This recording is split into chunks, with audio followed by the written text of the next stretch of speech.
नमस्कार, वार्तावाह में आपका स्वागत है। शहीद बंटी यादव जो इस व्यवस्था के लचीलेपन का शिकार हुआ, अंदर से एक मजबूत इंसान जो सही को सही और गलत को गलत कहने की ताकत रखता था, वैसा इंसान जो अपनी रोजी रोटी के लिए फास्ट फूड का दुकान लगाकर अपने परिवार का जीविकोपार्जन करता था, व्यवस्था से टूटकर चला गया और इस लचर व्यवस्था ने उसके लिए ऐसा कुछ किया नहीं जो कहा जाए कि सिस्टम ठीक है। इसी मोहल्ले के रहते हैं। क्या आपका शुभ नाम पड़ेगा? मेरा नाम हुआ शिवशंकर कुमार। शिवशंकर कुमार, आप इसी मोहल्ले में? हाँ, इसी मोहल्ले के हो। हमारा वो भतीजा लगता है, हमारे एरिया का भतीजा लगता है। बहुत अच्छा शांत स्वभाव का लड़का था और अब न्यू करबीगहिया में अपना रोड पर फास्ट फूड का दुकान था। वो खाना अपना फास्ट फूड का दुकान करता था, जीविकोपार्जन चलाता था, परिवार का भरण पोषण करता था। किसी अंतराल में जिसके उपरांत सेक्स कैरेट का विरोध करने को, हाँ सही बात बोला, विरोध करने के उपरांत वो शिकार हो गया। क्यों? और प्रशासन के नीचे सारा काम होता था। जो काम ये प्रशासन को करना चाहिए वो लड़का खुद अपने लिए कदम उठाया, जिसके उपरांत इसमें ग्रोह का एक रवि नाम का लड़का जो था उसको मौत के घाट उतार दिया। और उसके बावजूद पुलिस प्रशासन कभी उसके विरुद्ध कोई एक्शन नहीं ले पाई और उसके परिवार को, बच्चे का जो अपहरण हुआ उसको खोज भी नहीं पाई। सारा लोग अपने पुलिस हाथ में हाथ करते रह गई। और ये घटना जो हुआ ये आपका न्यू मार्केट कोतवाली थाना का हुआ था और ये आपका रेस्टोरेंट पड़ता है जक्कनपुर थाना। तो जक्कनपुर थाना कोतवाली थाना वाला को बोला, कोतवाली थाना वालों को जक्कनपुर थाना को बोल रहा है। टाल मटोल दोनों एक दूसरे को थाना कर रहा है। थाना कोतवाली थाना आपस में टाल मटोल करते रहे। उसके अंदर 2-3 दिन बीतने के बाद वो लोग बहुत आक्रोश होने के बाद अपना बहुत कोशिश करने के बावजूद लड़का को निशान तो हुआ। ये आपका मोकामा के अथमद गोला में उसका लाश मिला।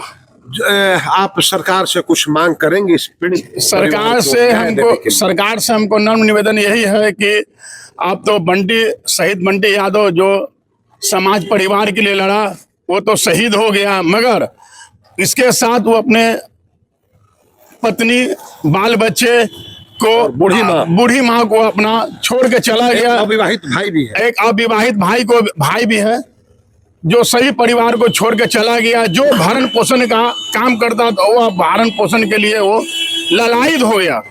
अब उसका परिवार खाने के लिए लाला पड़ गया है, भोजन के लिए ललायित हो गया है। और हम सरकार से ही निवेदन करेंगे कि परिवार को एक मुश्त 50 लाख रुपया और एक मुश्त मिले, एक सरकारी नौकरी मिले ताकि उनका परिवार भरण पोषण अच्छे से चल सके और उनका जीविकोपार्जन चल सके। क्योंकि पैसा मोह पावर होता है कि एक परिवार को मिलने के बाद गम धीरे धीरे टूट जाता है, नहीं तो वो परिवार टूट टूट के मर जाएगा। क्योंकि कमाने वाला ही खुद नहीं रहा तो जीवन कैसे चलेगा?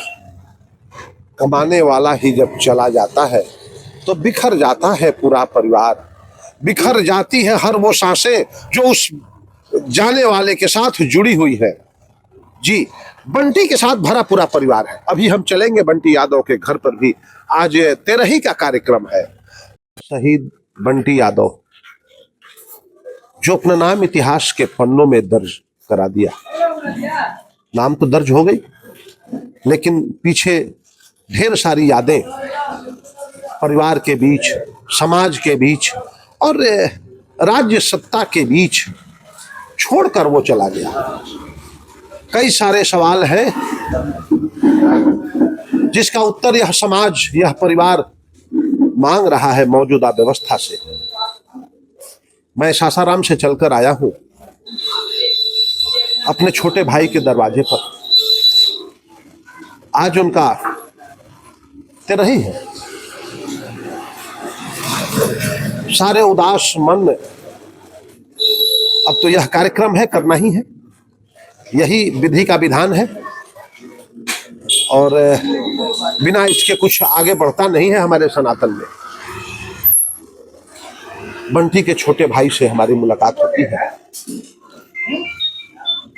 किस दिन की घटना है? ये 6 तारीख को रात में मेरे भैया दही लाने गए थे 6 तारीख को रात में? रात्रि, हाँ।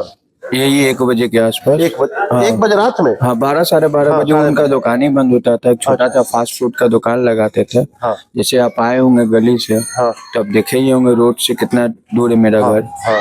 तो वहीं पे दुकान बंद करके वो दही लाने गए थे महावीर मंदिर साइड। हाँ। उसी दौरान मोनी किन्नर, यानी उस साइड में? हाँ, महावीर मंदिर से। स्टेशन के महावीर मंदिर साइड में? जी जी करबिघैया से मंदिर साइड में? जी जी। हाँ। उसी दौरान मेरे भाई को अपहरण कर लिया गया। अपहरण करके अटमल गुलाम में मार के फेंक दिया गया उनका शव को। लेकिन आप लोग इसके घटना के बाद पुलिस में भी सबसे पहले कै तारीख को गए? उसी रात में? जी, 7 तारीख को सुबह में। सुबह में आप लोग पुलिस के पास? जी, जी। FIR दर्ज कब हुआ? 7 तारीख को सुबह में ही हम लोग गए तो उसके 2 घंटा के बाद हुआ। FIR दर्ज हुआ? जी। और पुलिस कार्रवाई कहाँ से प्रारंभ हुई? कोई कार्रवाई हुई कि नहीं हुई? कोई कार्रवाई नहीं हो। और उसी दिन हम लोग अपराधी को, हाँ। एक अपराधी जो मेरे भाई को लेके गया था, हाँ। हम लोग ही ने खोज के उनको दिया। परिवार के लोगों ने अपराधी को खोजा? जी जी, हमें पुलिस ने पहला गिरफ्तारी पुलिस के तरफ से नहीं हुआ? नहीं हुआ। पहला हम लोग ने 3 लोगों को खोज के दिया। 3 लोगों को? जी। और पुलिस के लोगों को खोजी यही बाद में काफी टाइम में 4-5 दिन डेड बॉडी मिलने के बाद भैया। कब पुलिस सक्रिय हुई? जी जी। और कई दिन बाद डेड बॉडी मिला? 5 दिन के बाद। सुना है डेड बॉडी भी आप ही लोग खोजे हैं? जी जी, हम ही लोग। पुलिस नहीं खोजी है? पुलिस नहीं खोजी। इस घटना के पीछे क्या कारण था? यही कारण था कि मेरे भैया गलत पे आवाज उठाते थे। जैसे में सेक्स रैकेट, अवैध रंग का जो भी कारोबार होता था इस साइड, तो मेरे भैया इस पे बहुत ज्यादा आवाज उठाते थे। वो गलत चीज से बचपन से ही उनको नफरत था।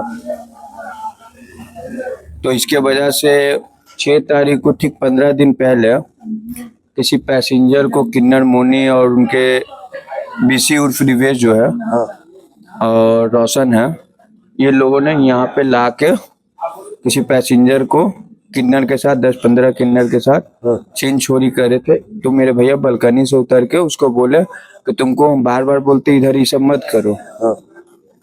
तो उसी दौरान ने बोला वो तीनों लोग ने कि हम तुमको उठा लेंगे, देख लेंगे। हाँ, धमकी दिया लोग? जी, धमकी दे के ये अंजाम दिए ये लोगों ने। जी। पुलिस प्रशासन का सहयोग सकारात्मक रहा? नहीं, बिल्कुल नहीं। अभी भी 4 लोग फरार है। मुख्य आरोपी कौन है इसमें? मुख्य तो सभी लोग हैं सब। हाँ, मैंने उसमें एक होता है कि इसी के वजह से हुआ। हाँ, किन्नर मोनी है। किन्नर मोनी मुख्य वो गिरफ्तार हुआ है कि नहीं? नहीं। रिवेश उर्फ BC को गिरफ्तार कर लिया। हाँ। पुलिस ने कस्टडी में रखे हैं। हाँ। और कुछ अभी तक कुछ ऐसा बयान नहीं है। कोई अच्छा बयान नहीं। अभी तक मुख्य आरोपी गिरफ्तार नहीं है। घटना 6 तारीख को हुआ था। जी जी। आज तारीख हो गया 24। जी जी। हाँ, 25 हो गया। तो 18 दिन हो गया और अभी तक मुख्य आरोपी पकड़ से बाहर है। पुलिस पकड़ से बाहर है। किन्नर मोनी। राजनीतिक नेताओं का यहाँ आपके यहाँ आना जाना हुआ था? जी जी। कौन आए थे आपको सहयोग करने के लिए? सबसे पहले तो पप्पू यादव जी को हम बोलेंगे। पप्पू यादव आए थे? हाँ, आए थे, बहुत सहयोग किया। हाँ। अब बहुत हर चीज में है। हाँ। वो मेरे साथी है। हाँ। बस। और RJD के लोग आए 2-3 लोग। हाँ। और मीला ठाकुर जैसे हो गई। हाँ।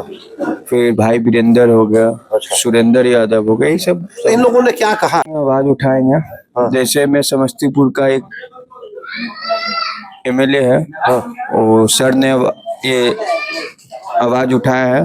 और विधानसभा में नोटिस भी जारी किया है। उस पे बोले कि हम लोग आवाज उठाएंगे सदन में। और अभी ऐसे ही चल रहा है? ऐसे ही चल। अपराध कुछ कम हुआ है करबिघैया तरफ की? उसमें कोई कमी नहीं है? उसमें कोई कमी नहीं। अभी जब ऐसा माहौल हुआ है तभी आज भर अभी तक तो नहीं हुआ है। बाकी आगे से हम लोगों को उम्मीद है ये लोग फिर से करेंगे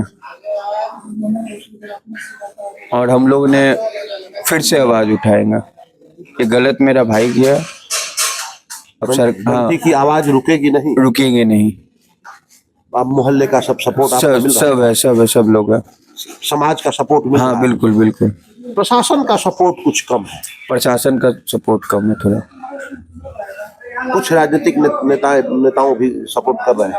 हाँ कुछ कुछ लोग कर हैं, रहे हैं। हाँ। प्रशासन से कुछ कहना चाहेंगे आप? अब प्रशासन सब अब न्यायालय पे है, अब न्यायालय पे है और हम उम्मीद करते हैं कि न्यायालय हमको न्याय देंगे। बस अभियुक्तों की जल्द से जल्द गिरफ्तारी हो। जल्द से जल्द गिरफ्तारी हो और जो जो लोग इसमें है हाँ, वो समाज में जीने लायक नहीं है। नहीं। क्योंकि आज मेरे भाई के साथ हुआ, कल किसी और को साथ होगा, हाँ। तो खता हम लोग बर्दाश्त नहीं करेंगे ये चीज को। बहुत दर्द है। आप उसके छोटे भाई हैं? जी, छोटे। क्या नाम है आपका? मुकुल कुमार मेरा नाम। मुकुल कुमार। बंटी कै भाई थे? 2 भाई थे, एक हम है वो के। ओ, अभी बंटी की शादी नहीं हुई थी? नहीं हुआ है, शादी हो गया? उनके 9 साल का बच्चा है। 9 साल का बच्चा भी? हाँ, एक 12 साल का। एक 12 साल का। जी। 2 अबोध बच्चे हैं। जी। मम्मी पापा भी है? पापा बचपन में ही गुजर पापा गए। बचपन में ही छोड़ दिए। और माता जी है? माता जी। परिवार का जीविकोपार्जन कैसे चलता है? अब उन्हीं पे था, आप देखिए गाने क्या होते। अब ईश्वर जाने। अपने पीछे बंटी जी ने पूरा परिवार छोड़ गए। उनकी पत्नी, 2 बच्चे, एक बेटा और एक बेटी है। अब रोजी रोटी का संकट है। कैसे उनकी रोजी रोटी चलेगी?